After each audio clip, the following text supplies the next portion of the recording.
An Albuquerque woman says it's been a mess for far too long. A water main break in her northwest Albuquerque neighborhood flooded her yard the first week of July. She's still waiting tonight for things to get back to normal. In fact, the damage appears to be growing. But the Water Utility Authority says the waiting will have to go on. News 13's Crystal Gutierrez reports. They're all eroding. This one right here is completely cracked in half. You know, some of them even went floating away. Patricia Hernandez says what didn't float away was damaged after a massive 30-inch pipe that feeds water into her neighborhood burst July 2nd.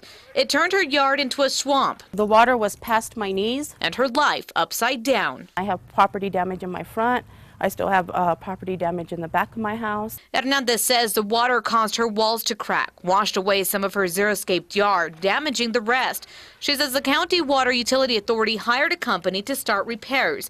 It re-graveled her backyard and re-stuccoed her house, but her front yard is still a mess. And she says the stucco is now falling apart. Anytime it rains, it breaks apart the stucco on the bottom because they didn't stucco it all the way down. As she waits for the repairs to be done right, she wonders when will she get her driveway back. They just keep telling me 2 weeks, 2 weeks, 2 weeks. Well, you know what? 2 weeks has already turned into 40 days. We understand their frustration. We would be frustrated too if we were in the same situation. The Water Utility Authority says they have their hands tied because they're waiting too for custom-made adapters needed to fix the pipe. We have to source them from an American manufacturer, and I guess there's only one in the whole country that can make these things. And while everyone plays the waiting game, thieves are making the situation worse.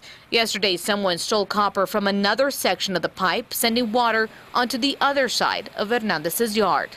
It cracked here, it broke right here, it's cracking right here. I mean, I barely go like that, and you can feel the moisture. Crystal Gutierrez, KRQE News 13. Hernandez says if things are not back to normal soon, she plans to sue. The Water Utility Authority says Hernandez can file a claim through the city's risk management department for any damages she feels were not properly fixed.